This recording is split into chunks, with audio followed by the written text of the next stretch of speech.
Cravos. Às vezes eu tenho uma necessidade de tirar os cravos porque eles parecem que não são eu, sabe? Eles já não são mais eu. Eu preciso tirá-los.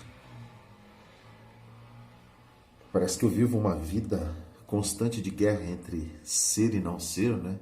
Entre morte e vida. Ou será que tem alguma identidade, alguma coisa sempre permanece? Será que existe aqui alguma coisa que sou eu de fato, que não essa imagem? Talvez os números que agora estão sendo decodificados, passados para o computador e estão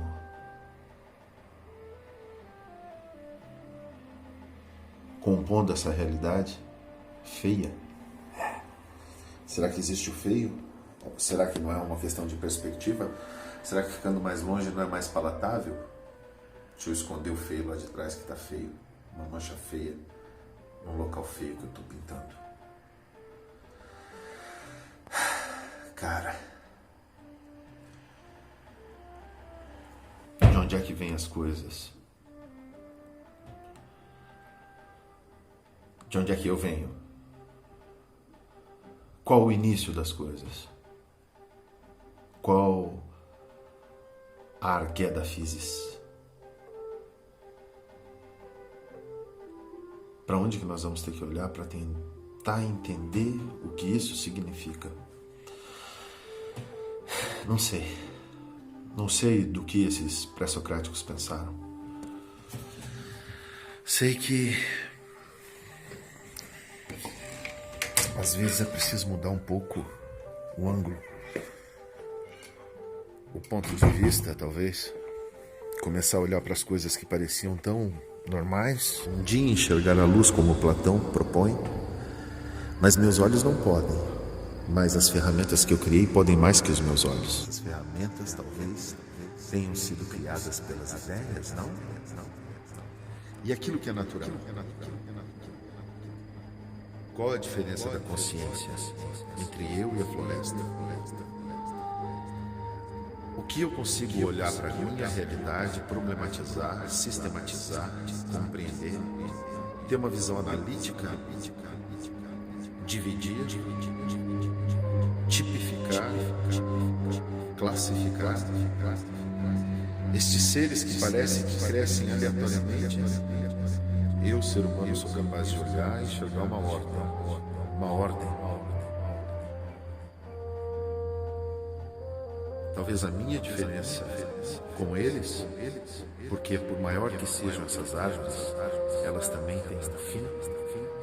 Ainda que sejam milhares de anos e a resistência seja muito maior que a minha, elas têm um fim.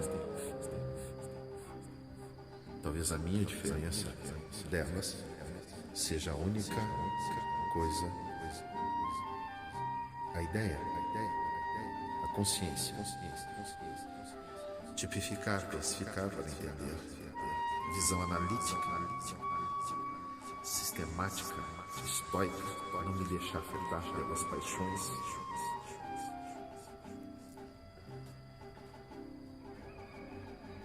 Ô meu Merias de Anaxágoras,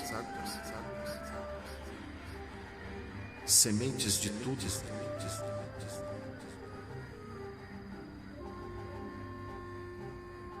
onde carregam a possibilidade de ser tudo.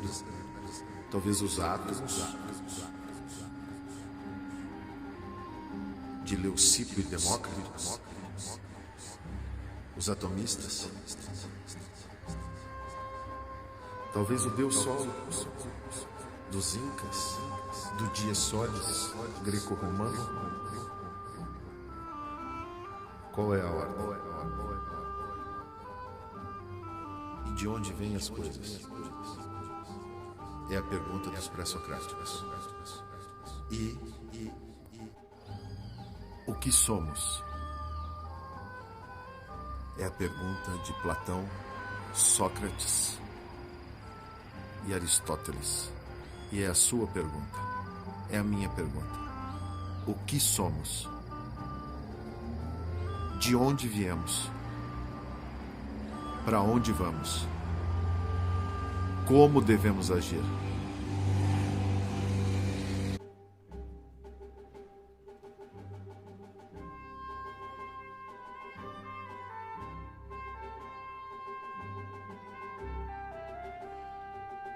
Permita-se olhar adiante.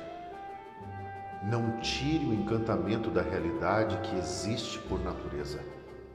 Nem a ciência tira o colorido do mundo, nem os mitos tiram a complexidade da existência.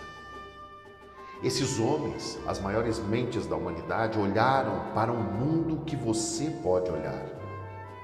Hoje, mais ainda estruturado na engenharia pitagórica, matemática, aonde pedras são amontoadas e aquilo que era aparentemente impossível, hoje se sustenta, não com base no que você pode ver, mas na essência das ideias.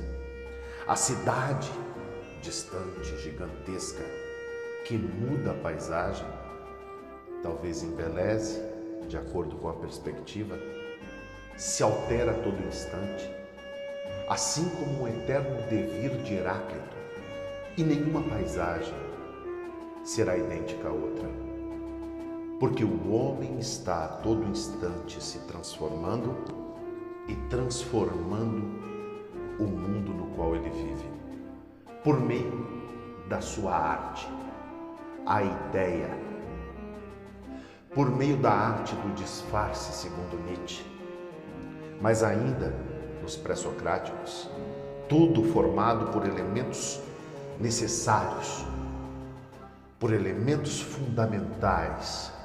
Não somente a água de Tales de Mileto, o primeiro a dar uma explicação empírica acerca da realidade, e nem tão somente o ar de Anaxímenes, o primeiro a dizer que a lua recebia sua luz do sol.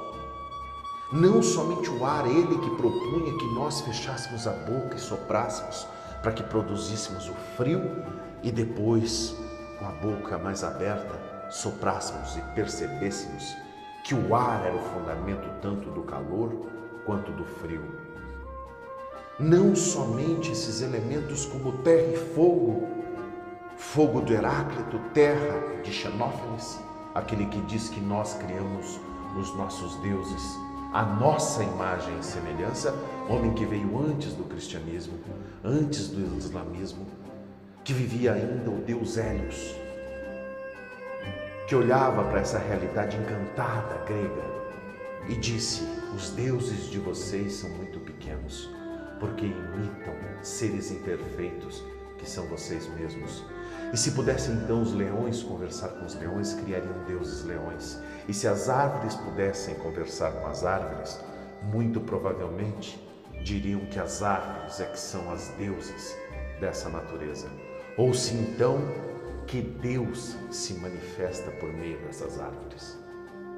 Talvez sim olhar para esse mundo de forma diferente de Heráclito e enxergar uma essência, que por trás dessa aparência que se molda todos os dias, existe algo que é essencial lá por trás, essa luz que se transforma em mim, esta luz que faz parte do meu ser. Talvez uma transmissão atômica, porque esta estrela hoje faz parte de mim, numa composição dialética com a realidade. Olhar para essa realidade e novamente ver o encanto, não das respostas prontas, mas daquelas que eu terei que encontrar para o restante da humanidade. Uma preocupação agora ética.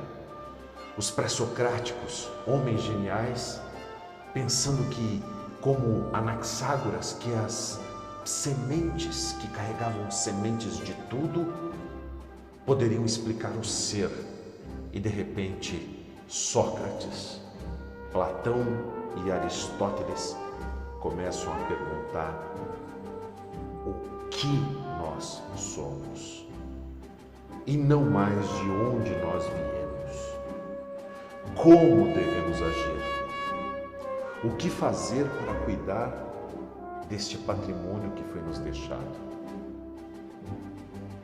Talvez influenciados pela autossuficiência, ou mesmo a apatia e a ataraxia ou ataraxia dos estoicos, a sistemática analisar a realidade na sua dimensão complexa, onde há que se compor uma realidade pelas diversas partes e não somente por fragmentos observados somente numa perspectiva. Enxergar a realidade como múltipla, como Empédocles destacava, com os 4 elementos que fundam tudo o que conhecemos. Claro que esses homens não acertaram por completo, mas eles foram os primeiros a deixar os tijolos básicos, o concreto básico, que é a fundação do pensamento ocidental. E vocês hoje, senhores, com suas tecnologias, ao invés de olharem para essa realidade e se encantarem e saírem buscando as respostas e fazendo perguntas, se alienam pensando que as perguntas e as respostas podem ser compradas numa alienação que vai ser abordada por Sócrates e Platão. Pois muitos dos homens deixaram de observar estes primeiros cientistas que nos mostraram um caminho de luz e se apegaram simplesmente à comodidade da resposta pronta, do discurso fácil, mítico, que distorce a verdade e a realidade. Os senhores agora estão desafiados a não se sentirem mais o que os gregos chamavam como idiotez, aquele que pensa que é incapaz de transformar a sua realidade, por isso ele não participa da vida da polis. Os senhores não são idiotez, pois a consciência não lhes permitirá. O desafio é olhar para este mundo, para esta realidade, questionar e encontrar respostas racionais.